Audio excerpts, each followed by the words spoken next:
CPM-ന് വളരെ 1-2 പേര് പ്രത്യേകിച്ച് പോകുമ്പോൾ ദീർഘകാലം പ്രവർത്തിച്ച് പോകുന്നതിൻ്റെ എന്താണെന്നൊരു സംശയം വരാം. ഇപ്പോൾ സുധാകരൻ, ഞാൻ വിദ്യാർത്ഥി രംഗത്ത് ഞാൻ വന്നതിന് ശേഷം വന്നയാളാണ്. എൻ്റെ കൂടെ ഉണ്ടായിരുന്ന VK ഗോപിനാഥനും കാർത്തികേയനും എന്നെയും കൂടി ഒരു ബസ്സിൽ നിന്ന് ഇട്ട് ആക്രമിച്ചു. ഞങ്ങളെ 3 പേരെയും കൊന്നെന്നാണ് അവർ പറഞ്ഞ്. അതിൽ നിന്ന് കുറച്ച് പേര് തിരിച്ചു വന്നവർ പറഞ്ഞ് മനസ്സിലാക്കുന്നത് കല്ലൊക്കെ കയറ്റി വെച്ച് ഈ ആത്മാവിന് കൂട്ടായി. ഇടയ്ക്കൊരു ജോലി കിട്ടണമെന്നുള്ള ആഗ്രഹം എനിക്കുണ്ടായിരുന്നു. കാരണം വീട്ടിൻ്റെ ഇതൊക്കെ ആയിട്ട് ബന്ധപ്പെട്ട് അതിന് ഇൻ്റർവ്യൂവിന് പോകുമ്പോൾ പുള്ളി എന്നെ, ഞാൻ ഇൻ്റർവ്യൂ നിൽക്കുന്ന സമയത്ത് വിവരം അറിഞ്ഞിട്ട് എന്നെ ഒന്ന് കണ്ടിട്ട് പോകാൻ പറഞ്ഞു. കണ്ടിട്ട് എൻ്റെ ബലം പ്രയോഗിച്ച് കഴുത്തിൽ പിടിച്ച് നോക്കി, ആരോട് ചോദിച്ചാട്ട. അപ്പം ആ രീതിയിൽ എന്നെ വരികയും എന്നെ കൃത്യമായി പാർട്ടി രംഗത്ത് സജീവമാക്കുകയും ചെയ്തിരിക്കുന്നത് AKG തന്നെയാണ്. ജ്യോതിബാസ് കാഞ്ഞിരപ്പള്ളിയിൽ പോയിട്ട് തിരിച്ചു വരുമ്പോൾ ഞങ്ങൾക്ക് ഈ കിടക്കാനുള്ള സൗകര്യങ്ങളൊന്നുമില്ല. ഇപ്പോൾ ഉള്ള ദേശാഭിമാനി ബുക്ക് ഹൗസ് എന്ന് പറഞ്ഞുള്ളതുണ്ടല്ലോ, അതിൻ്റെ അവിടെ ആണ് എന്നൊരു ചെറിയ ആപ്പീസ്. അതിൻ്റെ വരാന്ത എന്ന് വെച്ചാൽ ഇല്ല. അദ്ദേഹം വന്നിട്ട് അവിടെ കിടക്കാമെന്ന് പറഞ്ഞിട്ട്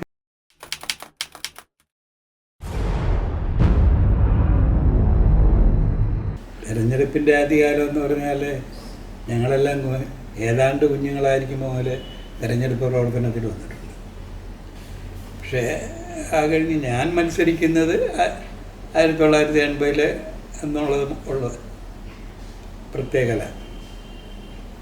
80 ഞാൻ യുവജന രംഗത്തുനിന്ന്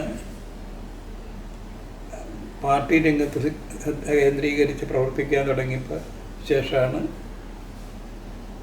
തെരഞ്ഞെടുപ്പിന് നിൽക്കാൻ തീരുമാനിച്ച ഏറ്റുമാനൂർ. പാർട്ടിയെ അത് തീരുമാനിച്ചു, തെരഞ്ഞെടുപ്പിന് വന്നു.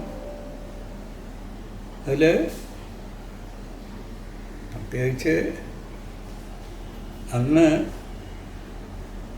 ആദ്യം മത്സരിക്കുമ്പോൾ മുന്നണി അടിസ്ഥാനത്തിലാണ് മത്സരിച്ചത്. മുന്നണി എന്ന് പറയുന്നത് CPM ഇടതുപക്ഷ പാർട്ടികളും കൂടെ ആൻ്റണി കോൺഗ്രസും മറ്റ് കേരള കോൺഗ്രസും, കേരള കോൺഗ്രസ് ഭിന്നിച്ചിട്ടില്ല, എല്ലാവരും കൂടി ഒരുമിച്ചുള്ളതാണ്. ആ തെരഞ്ഞെടുപ്പിനിവിടെ ഞാൻ വന്ന് നിൽക്കുമ്പോൾ ഏറ്റുമാനൂർ അതിന് ചില നിരന്തരമായി ചില പൊതുയോഗങ്ങളിൽ പങ്കെടുത്തായിരിക്കും മണ്ഡലത്തിൽ പരിചയമുള്ളൂ. നീലിമംഗലം ദാമോദരൻ്റെ രക്തസാക്ഷിദിനവും അതുപോലെ നീണ്ടൂർ, ഇതിൻ്റെയൊക്കെ ഒരു ബന്ധം അങ്ങനെയുള്ളൊരു ഇതിലാണ് നിൽക്കുന്നത്. പിന്നെ യുവജന രംഗത്ത് പ്രവർത്തിച്ച് അന്ന് അതിൻ്റെ പരിചയമുണ്ട്.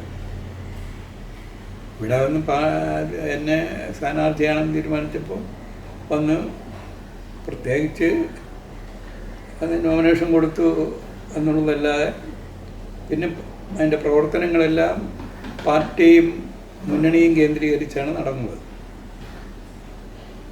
അന്ന് UDF-ൻ്റെ ഇതായിട്ട് വരുന്ന സ്ഥാനാർത്ഥി ഒരു അപ്രസക്തനായി പോകുന്നൊരു അന്തരീക്ഷമാണ് ഉണ്ടായിരുന്നത്. പക്ഷേ സ്വതന്ത്ര സ്ഥാനാർത്ഥിയായി വന്ന ജോർജ് ജോസഫ് പൊടിപാറയാണ് എന്നെ എതിർക്കുന്നതിൽ ശ്രദ്ധേയനായി വന്നിരുന്നത്. തെരഞ്ഞെടുപ്പ് പ്രവർത്തനം ഒരു വീടുകളിൽ പോകാനും വോട്ട് ചോദിക്കാനും ഒക്കെയുള്ള ഒരു കാഴ്ചപ്പാട് നേരത്തെ തന്നെ ഉണ്ട്. അതനുസരിച്ച് ആ കാര്യത്തിൽ വന്നിരുന്നു. അതുവരെ പരിചയമില്ലാത്ത എല്ലാ ആളുകളെയൊക്കെ ബന്ധപ്പെടുകയും എല്ലാ സ്ഥലത്തെത്താനും ഒക്കെ ശ്രമിക്കുകയും ചെയ്തിട്ടുണ്ട്. അവിടെ പാർട്ടി സഹാക്കളും അതുപോലെ തന്നെ മുന്നണിയുടെ പ്രവർത്തകരുമെല്ലാം വളരെ സജീവമായിട്ട് രംഗത്ത് വരികയും ചെയ്തു. ബഹുമാനപ്പെട്ട ജോർജ് ജോസഫ് പടിപാറ എന്ന് പറയുമ്പോൾ കോൺഗ്രസിൻ്റെ ഒരു ജില്ലയിലെ അനിഷേധ്യ നേതാവായിരുന്നു. PT ചാക്കോയോടൊപ്പം തന്നെ അറിയപ്പെട്ടിരുന്ന ആളാണ് ജോർജ് ജോസഫ് പടിപാറ. അദ്ദേഹത്തിന് ഈ മണ്ഡലത്തിലെ ആണെങ്കിൽ വളരെ ബന്ധങ്ങൾ, പല പ്രാവശ്യം MLA ആയിട്ട് പല ബന്ധങ്ങളും ഉണ്ടായിരുന്നു.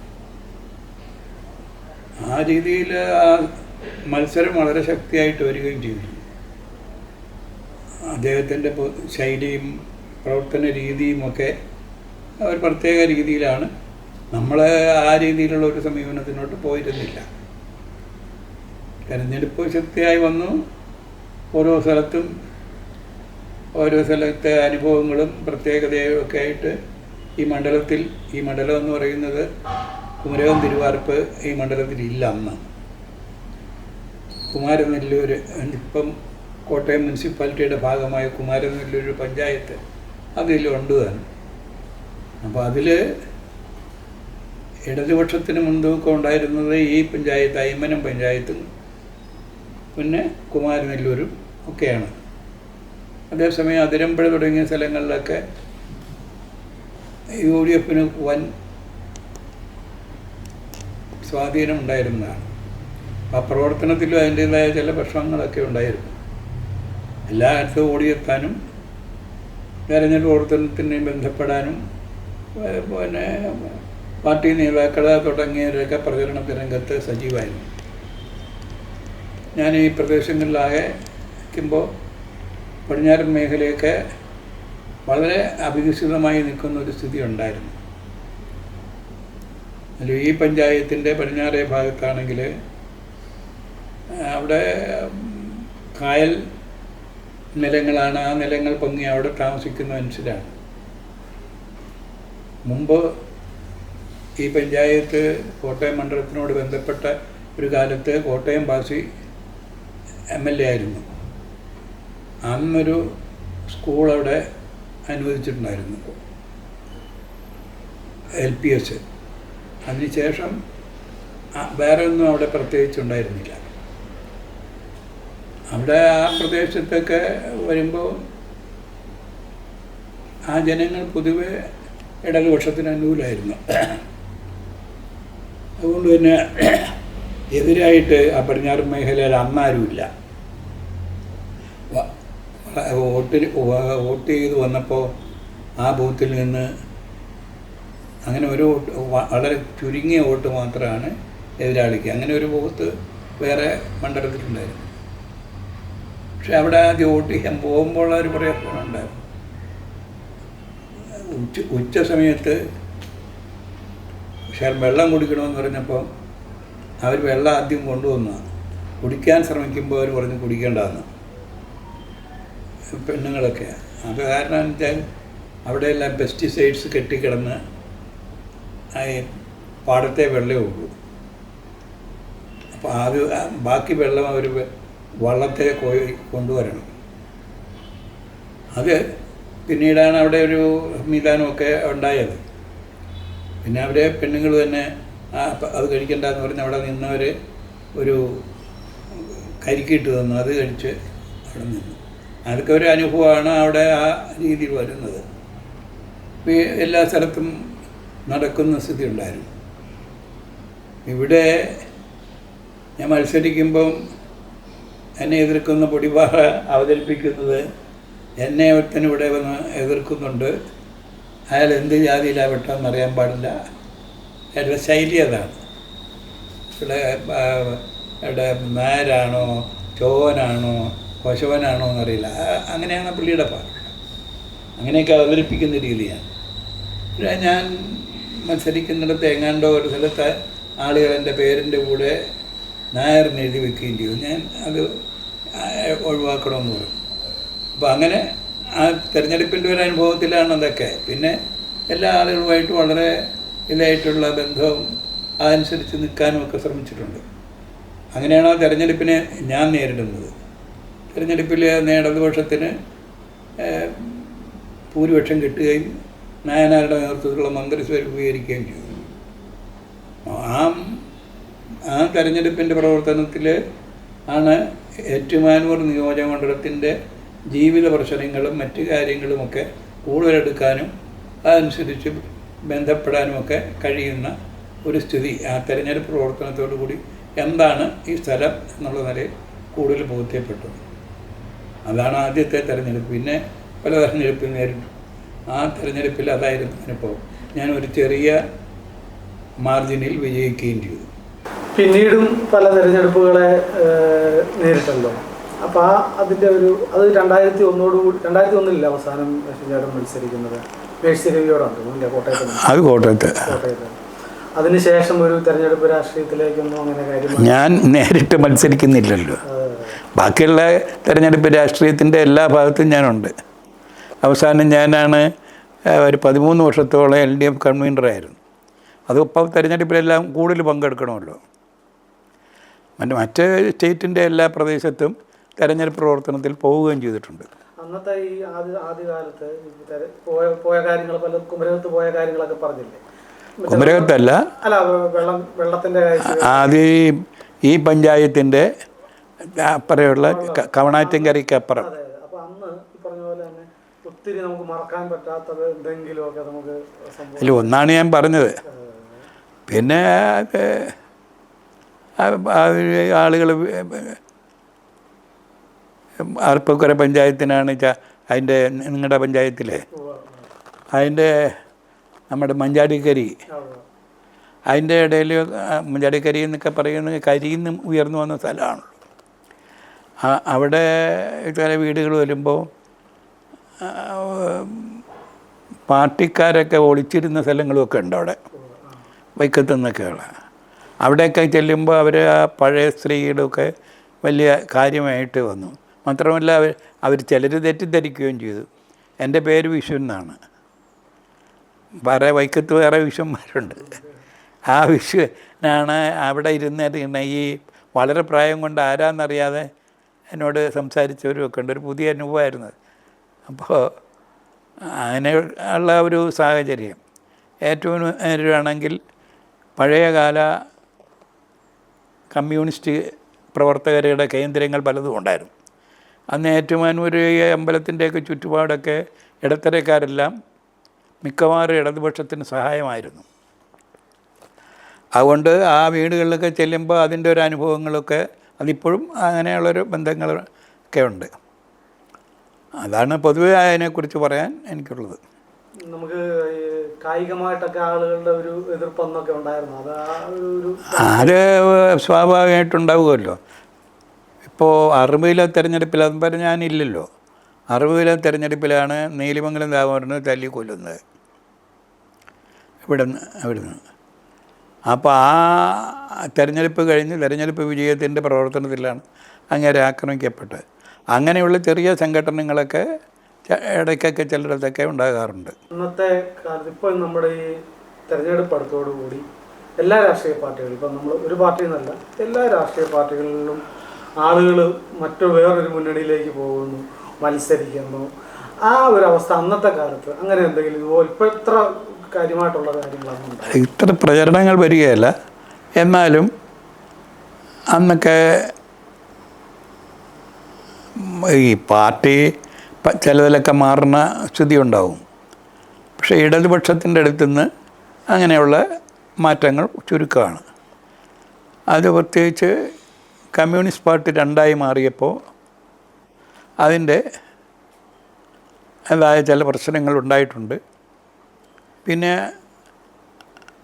തെരഞ്ഞെടുപ്പ് പ്രവർത്തനത്തിലും അതുപോലുള്ള മറ്റു പ്രവർത്തനങ്ങളുമൊക്കെ വരുമ്പോൾ കമ്മ്യൂണിസ്റ്റ് പാർട്ടി പ്രവർത്തനത്തിൻ്റെ കമ്മ്യൂണിസ്റ്റ് പാർട്ടി എന്താണ് ലക്ഷ്യം എന്നുള്ളതിനെക്കുറിച്ചുള്ള കാഴ്ചപ്പാട് ചിലപ്പോൾ കുറയും. അങ്ങനെയുള്ള പാർട്ടിയിൽ നിന്നൊക്കെ ചിലപ്പോൾ ആളുകൾ വിട്ടുപോകും. അത് ഈ തെരഞ്ഞെടുപ്പിലൊരു പ്രശ്നമാക്കി ഉയർന്നു വരുന്നുണ്ടെന്നുള്ളതൊരു വസ്തുതയാണ്. അതിപ്പോൾ കഴിഞ്ഞ കാലങ്ങളിൽ നിന്ന് വ്യത്യസ്തമായി ഇതിന് പിന്നെ പ്രചരണമുണ്ട്. രണ്ടാമത്തെ കാര്യം CPM വളരെ 1-2 പേര് പ്രത്യേകിച്ച് പോകുമ്പോൾ ദീർഘകാലം പ്രവർത്തിച്ച് പോകുന്നതിൻ്റെ എന്താണെന്നൊരു സംശയം വരാം. സംശയം മറ്റൊന്നുമല്ല, ദീർഘകാലം പാർലമെൻ്ററി പ്രവർത്തനത്തിൽ നിൽക്കുമ്പോൾ അതിൽ നിന്ന് മാറി നിൽക്കണമെന്ന് പറയുമ്പോൾ അത് ഉൾക്കൊള്ളാൻ കഴിയാത്തതാണ്. അത് വരുന്ന ഈ ദൗർബല്യം വരാവുന്നതാണ് എപ്പോഴും. കാരണം അതിനെ അതിജീവിക്കാൻ പാർട്ടിക്കാരെന്ന രീതിയിൽ കഴിയണം.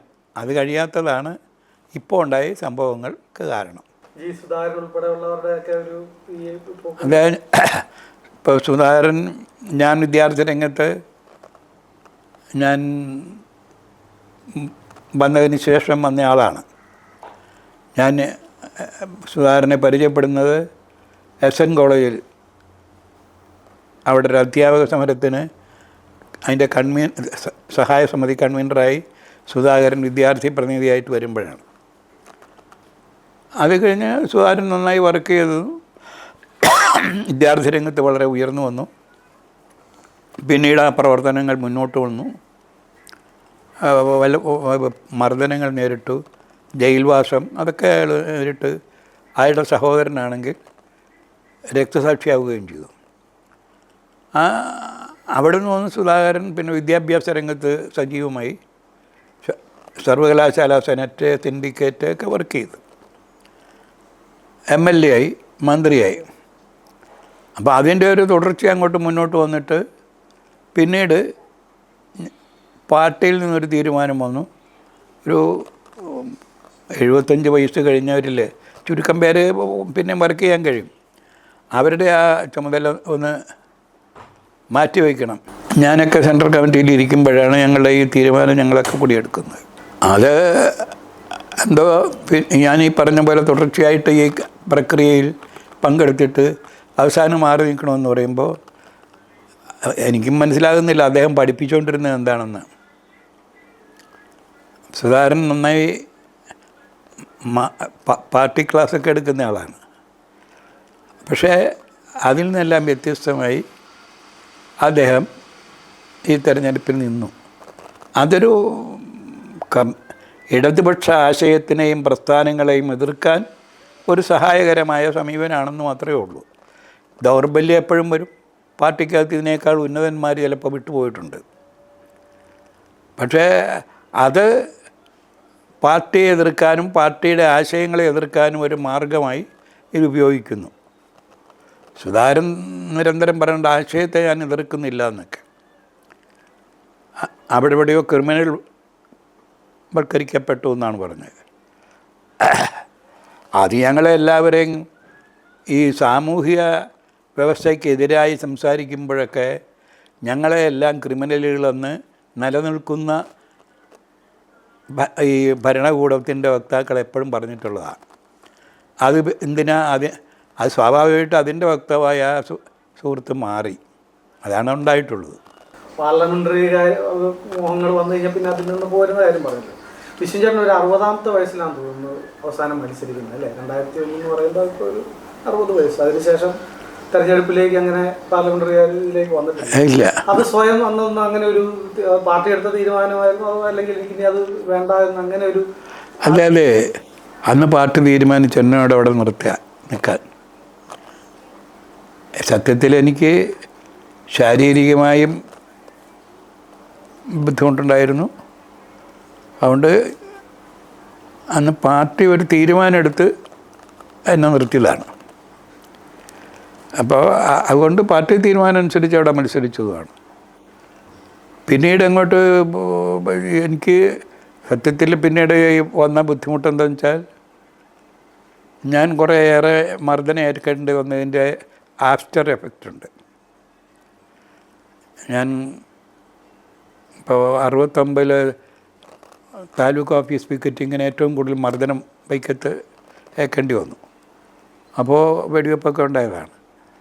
അത് കഴിഞ്ഞിട്ട് പിന്നെ ഞാൻ ലോ കോളേജിൽ ചേർന്ന് ലോ കോളേജ് യൂണിയൻ ചെയർമാനായിരിക്കുമ്പോൾ നാട്ടിലൊരു കല്യാണം പിന്നെ തലേദിവസം പോകാൻ വേണ്ടി വന്നപ്പോഴാണ് എൻ്റെ കൂടെ ഉണ്ടായിരുന്ന VK ഗോപിനാഥനും കാർത്തികേയനും എന്നെയും കൂടി ഒരു ബസ്സിൽ നിന്ന് ഇട്ട് ആക്രമിച്ചു. ഞങ്ങളെ 3 പേരെയും കൊന്നെന്നാണ് അവർ പറഞ്ഞ്. അതിൽ നിന്ന് കുറച്ച് പേര് തിരിച്ചു വന്നവർ പറഞ്ഞ് മനസ്സിലാക്കുന്നത് കല്ലൊക്കെ കയറ്റി വെച്ച് ഈ ആത്മാവിന് കൂട്ടുകാർ.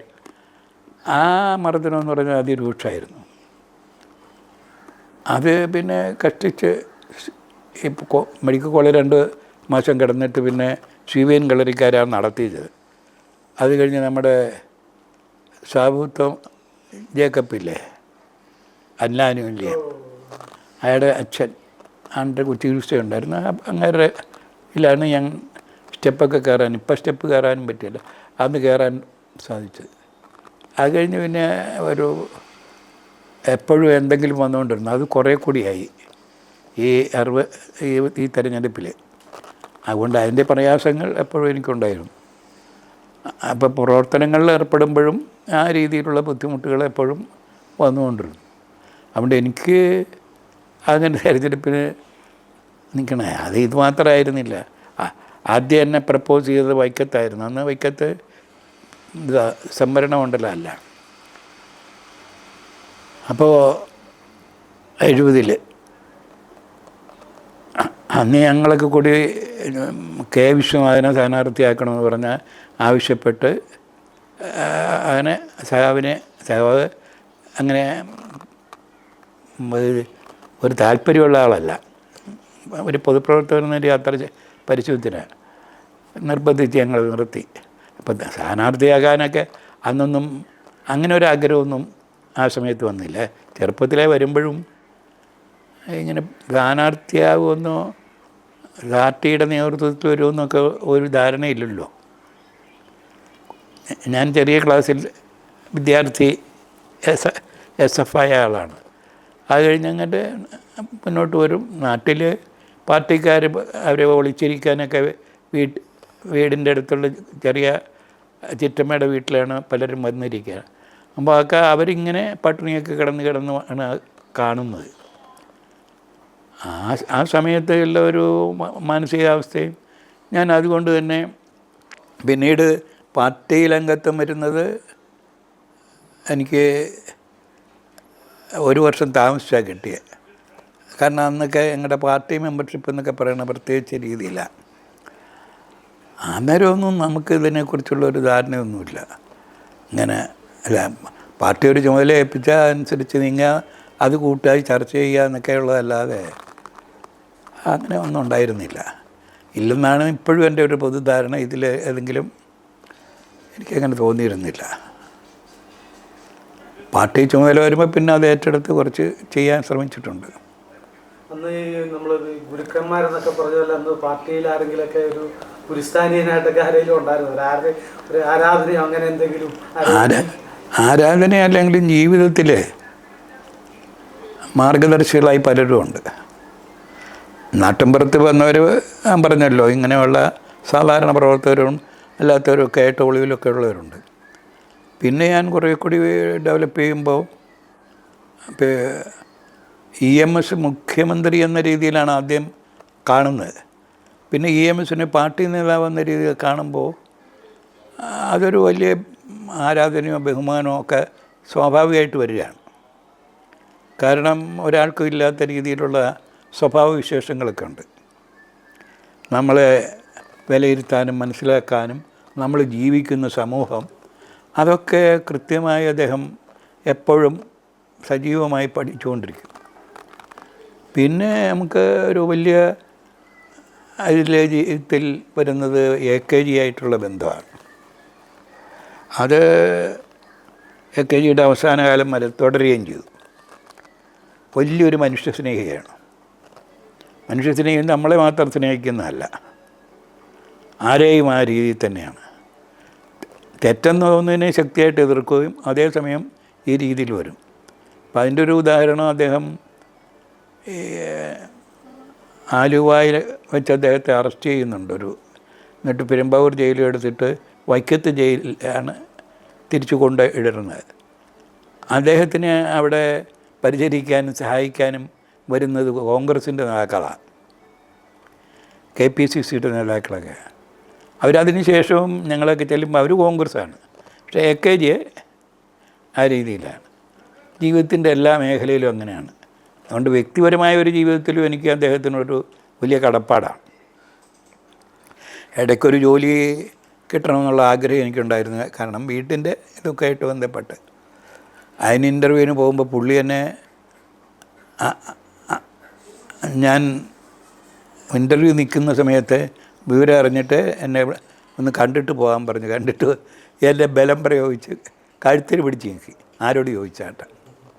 അപ്പം ആ രീതിയിൽ എന്നെ വരികയും എന്നെ കൃത്യമായി പാർട്ടി രംഗത്ത് സജീവമാക്കുകയും ചെയ്തിരിക്കുന്നത് AKG തന്നെയാണ്. ജീവിതത്തിൽ നിങ്ങൾ ചോദിച്ച പോലെ അവർ രണ്ടുപേരും ആ രീതിയിലുള്ളൊരു സ്വാധീനം ഉണ്ട്. പാർട്ടി നേതാക്കൾ എന്ന രീതിയിൽ മറ്റു പലരും സ്വാധീനത്തിൻ്റെ ഇതൊക്കെ ഉണ്ടായിട്ടുണ്ട്. പക്ഷേ ഇതുപോലെ ഉണ്ടോ എന്ന് വെച്ചാൽ സത്യം പറഞ്ഞാൽ അത്രയും ഇല്ല. ആ ഒരു കുറവ് ഇപ്പോൾ ഉണ്ടോ? അന്നത്തെ അവരുടെ ഒരു നേതാക്കന്മാരുടെ അല്ലെങ്കിൽ ഇപ്പം അങ്ങനെ ഉള്ളവർ ഇല്ലാന്നോ, അങ്ങനെ അല്ലെങ്കിൽ അങ്ങനെ ഒരു കുറവായിട്ട് വല്ലതും തോന്നിയിട്ടുണ്ട്? അതൊക്കെ കാലം മാറുമ്പോൾ അനുസരിച്ചുള്ള മാറ്റം വരികയല്ലേ. അപ്പോൾ അന്നത്തെ ശൈലിയിലല്ലോ ഇന്ന്. അന്ന് ഇപ്പോൾ ഞങ്ങൾ വളർന്നു വരുന്ന ഒരു സമയത്ത് നമ്മുടെ സമൂഹം മാറി. ഇപ്പോൾ ഇവിടെ ഭൂമി കൃഷിക്കാരനായി, കുടികിടപ്പുകാരില്ല, പിന്നെ സാക്ഷരതയായി കഴിഞ്ഞു. ഇതൊക്കെ ഇല്ലാത്തൊരു കാലത്തെ നിന്ന് മാറിക്കഴിഞ്ഞു. ഇന്ന് നിന്നിട്ട് പറയും അന്നങ്ങനെയാണെന്ന് പറഞ്ഞിട്ട് കാര്യമുണ്ടോ? ഇല്ല. അപ്പോൾ അന്നത്തെ പ്രവർത്തനമായിട്ട് നടക്കുമ്പോൾ പ്രവർത്തനത്തിൻ്റെ ശൈലിയായിട്ട് നടക്കുന്നത് ഇന്ന് എടുക്കാൻ പറ്റില്ല. കാരണം മാറിയ ഒരു സാഹചര്യത്തിൽ എങ്ങനെയാണ് വരേണ്ടത് എന്നുള്ളതേ ആലോചിക്കാൻ പറ്റൂ. അതുകൊണ്ട് അവർ വളരെ ത്യാഗധനരാണ്, എന്തും ചെയ്യാൻ മടിയില്ല, ജീവിതത്തിൻ്റെ എന്ത് ദുഃഖവും സഹിക്കുക. അതുപോലെ ഏറ്റവും ലളിതമായ ജീവിതം, അന്ന് അതേ കഴിവുള്ളതായിരിക്കും. നമുക്കത് ഇപ്പോൾ എന്ന് പറയുമ്പോൾ അതെങ്ങനെ കഴിഞ്ഞു എന്നുള്ളത് അറിയില്ല. EMS മരിക്കുമ്പോൾ നിസ്വനാണ്. കാരണം വൻ ഭൂവുടമ ആയിട്ട് വരേണ്ട ഒരാളാണ് അവിടെ. കരവാരുകുണ്ട് പഞ്ചായത്തൊക്കെ അതിൻ്റെ മിക്കവാറും സ്ഥലമെല്ലാം അവരുടെ കയ്യിലല്ലേ. അതെല്ലാം പോയി. ജീവിത രീതി അത് അന്ന് ജീവിതത്തിലെ പാർട്ടിക്കാർക്കുള്ളതാണ്. അത് കഴിഞ്ഞ് ഇന്ന് വരുമ്പോൾ കാലങ്ങൾ മാറി, കുടികിടപ്പ് മാറി, ഞാൻ പറഞ്ഞ പോലെ എല്ലാ രീതിയിലുള്ള മാറ്റം വരുന്നു. ഇന്നത്തെ തലമുറ കുട്ടികൾക്ക് നിങ്ങളുടെ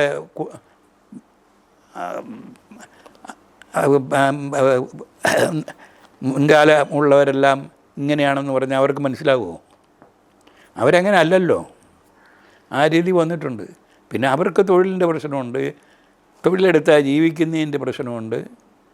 പിന്നെ ഇതിന് ജനങ്ങളെ ഭിന്നിപ്പിച്ച് കാര്യങ്ങൾ നടത്താൻ നിൽക്കുന്ന ചൂഷകർ മറ്റൊരു രീതിയിലാണ് ഇപ്പോൾ വരുന്നത്. അതിനെ നേരിടേണ്ട സ്ഥിതി വരും. ഇതൊക്കെ ഒരു പുതിയ രീതിയിലുള്ള അനുഭവങ്ങളാണ്. തെരഞ്ഞെടുപ്പും അങ്ങനെ മാറിയിട്ടുണ്ടല്ലോ. കാരണം അന്നത്തെ ആ ഒരു തെരഞ്ഞെടുപ്പ് ഇപ്പോഴത്തെ തെരഞ്ഞെടുപ്പ് മാറ്റം ഉണ്ടാകും. ഇപ്പം ഞങ്ങൾ പല രീതിയിലുള്ള മാറ്റം കാണാനിട വന്നു. ഞങ്ങൾ പടം വെച്ച് പോസ്റ്റർ അടിക്കുകയല്ലായിരുന്നു. ആദ്യം പടം വെച്ച് പോസ്റ്റർ അടിച്ചത് ഇവിടെയാണ്. സുരേഷ് കുറുപ്പിൻ്റെ പാർലമെൻറ്റ് തിരഞ്ഞെടുപ്പിൽ അന്ന് ഞാൻ പാർട്ടി സെക്രട്ടറി. ആദ്യമായിട്ട് കേരളത്തിൽ കമ്മ്യൂണിസ്റ്റ് പാർട്ടിയുടെ ആളുകൾ പടം വെച്ചത് സുരേഷ് കുറുപ്പിൻ്റെയാണ്. അതെ. അപ്പോൾ ഒരു മാറ്റമല്ലേ. ആദ്യം ഞങ്ങൾ വരുമ്പോൾ പ്രചരണ രീതി വള്ളത്തേൽ മൈക്ക് കെട്ടി ഞങ്ങളുടെ ഭാഗത്ത് അനൗൺസ് ചെയ്ത് നടക്കുന്ന സ്ഥിതി. ഇപ്പം അത് അങ്ങോട്ട് മാറിയില്ലേ. യോഗങ്ങൾ ഞങ്ങൾ കുഞ്ഞുങ്ങളെന്ന് പറയണ കുറച്ച് ആയി കഴിയുമ്പോൾ ഉണ്ടായിരുന്നതിൽ നോട്ടീസ് ഇപ്പോഴും ഓർമ്മയുണ്ട്. തിരഞ്ഞെടുപ്പല്ലെങ്കിലും പൊതുയോഗത്തിന് തന്നെ വരുന്നു. ആ നോട്ടീസ് എഴുതിയിരിക്കും, ഉച്ചഭാഷണി ഉണ്ടായിരിക്കും, മേദിനിയുടെ പാട്ടും നോട്ടീസിലടിച്ചിരിക്കുക, ഉച്ചഭാഷണി ഉണ്ടായിരിക്കുമെന്ന്. ഇന്നിപ്പോൾ അത് മാറിയില്ലേ. അപ്പോൾ വളരെ കൃത്യമായി അതിനകത്ത് പ്രചരണ രീതിയിൽ മാറ്റങ്ങൾ വന്നു. എല്ലാ സ്ഥലത്തും അന്ന് ഞങ്ങൾ വീടുകൾ കയറി നടക്കുന്നൊരു സ്ഥിതി, അതിനനുസരിച്ചുള്ള ശൈലി. അപ്പോൾ കുടുംബയോഗങ്ങൾക്ക് പിൽക്കാലത്ത് സജീവമായിട്ട് വന്നു. പ്രചരണ യോഗങ്ങൾക്ക് അതിനേക്കാൾ കൂടുതൽ വരുന്നു. പ്രചരണ ജാഥകളും മറ്റുമായി അത് കുറേ കൂടി മെച്ചപ്പെട്ട രീതിയിലായി. ആധുനിക സൗകര്യങ്ങൾ വിനിയോഗിക്കുന്ന സ്ഥിതി വന്നു. ഇതിലെല്ലാം ഇതിനനുസരിച്ച് ചിലവും കൂടും. അന്ന് പോസ്റ്റർ ഒട്ടിക്കാൻ തുടങ്ങുമ്പോൾ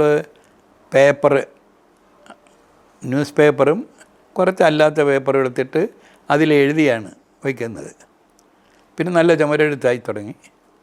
പിന്നെ അത് മാറി പോസ്റ്റർ അടിച്ചു.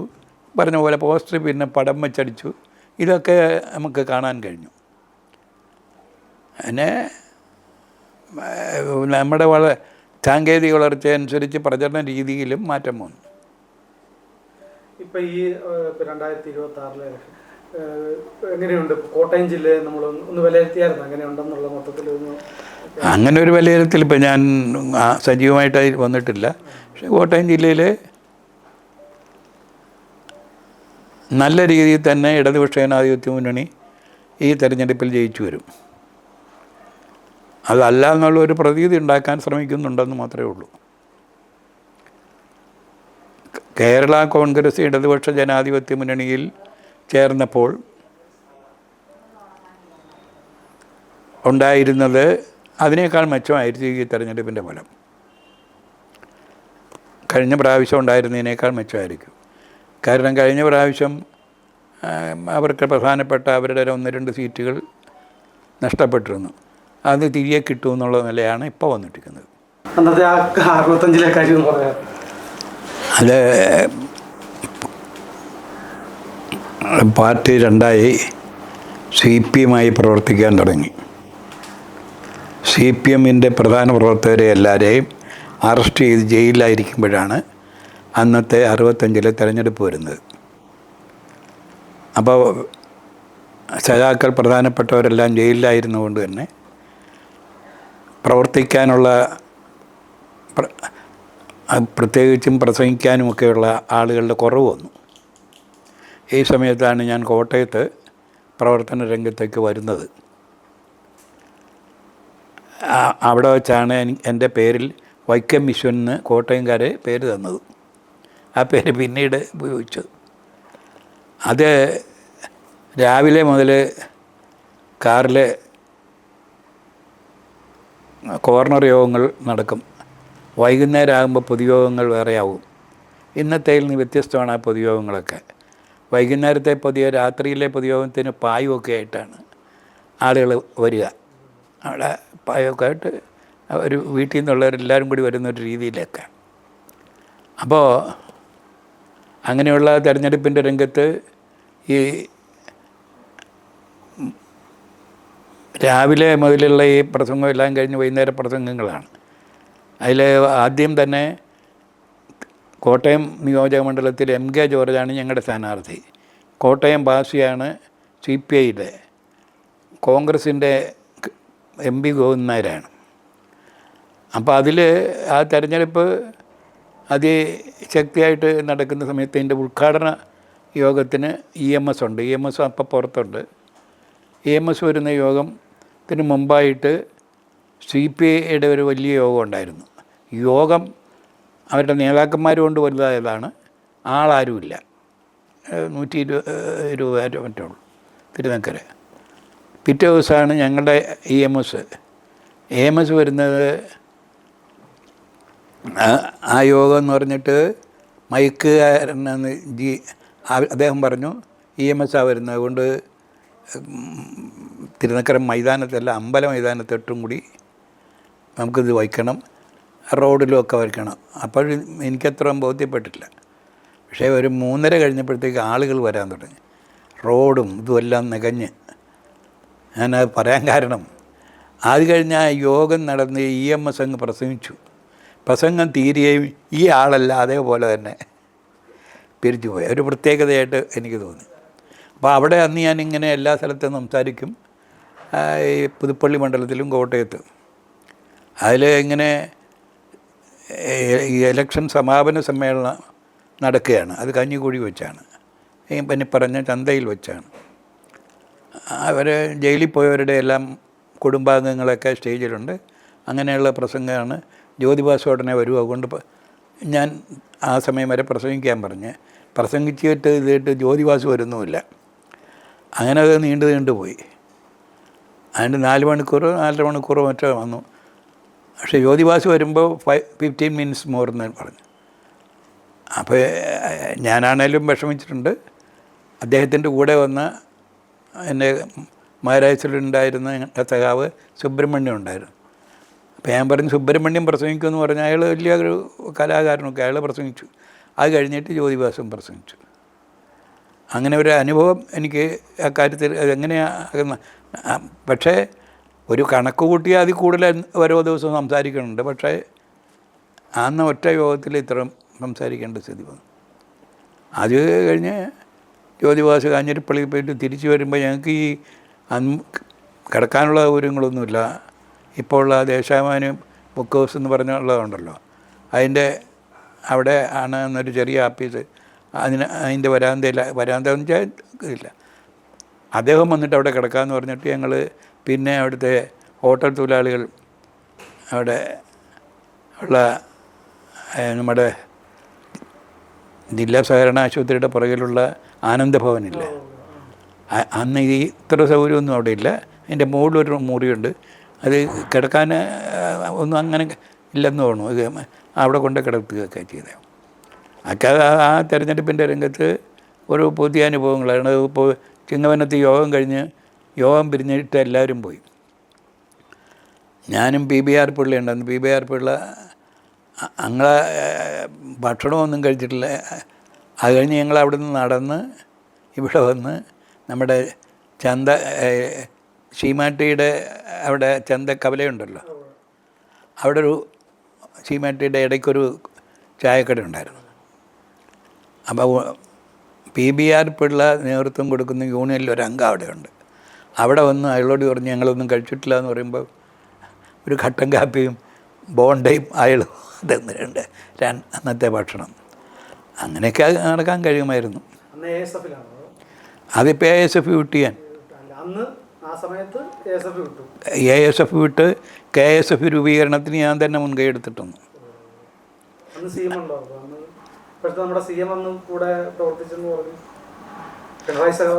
പിണറായി എന്നാൽ എന്നേക്കാൾ ജൂനിയറല്ലേ. KSF രൂപീകരണ പ്രവർത്തക യോഗത്തിൽ പിണറായി പങ്കെടുക്കുന്നുണ്ട്. എറണാകുളത്ത് ഗേൾസ് ഹൈസ്കൂളിൻ്റെ അവിടെ വെച്ചാണ് അതിനകത്ത് പിണറായി പങ്കെടുക്കുന്നത്. ഞങ്ങൾ പിണറായി അന്ന് സംസാരിക്കും. ഇന്നത്തേക്കാൾ ഒരു ശൈലിക്ക് വ്യത്യാസമുണ്ടെന്ന് മാത്രം. അപ്പോൾ വടക്കം പറവൂർ തെരഞ്ഞെടുപ്പ് പ്രചരണ ഉദ്ഘാടനം അങ്ങനെ ഞങ്ങൾ വിദ്യാർത്ഥികളെ ഓരോരുത്തർ സ്ഥലത്ത് എറണാകുളത്ത് അന്ന് ഉപയോഗിച്ചത്. അതിൽ വടക്കം പറവൂർ ഇദ്ദേഹമായിരുന്നു.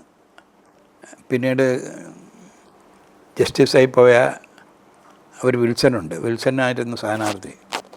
അതുപോലെ മറ്റ് മണ്ഡലത്തിലും വളരെ വിട്ടുപാട്ടുണ്ടായിരുന്നു. ടി ഭാസ്കരൻ വളരെ ജൂനിയറായിരുന്നു. അങ്ങനെയുള്ള കുറേ അങ്ങനെ ഞാൻ രംഗത്ത് വന്നത്. അത് കഴിഞ്ഞ് പിന്നെ ഞാൻ പോസ്റ്റ് ഗ്രാജുവേറ്റ് യൂണിവേഴ്സിറ്റി കോളേജിൽ അവിടെ ആ സംഘടനാ പ്രവർത്തനത്തിനും കേന്ദ്രീകരിച്ച് നിൽക്കുമായിരുന്നു. നിർത്തി പോകണമെന്ന് വിചാരിക്കുമ്പോഴാണ് ഈ പുതിയ ഭാരവാഹിത്വം വന്നത്.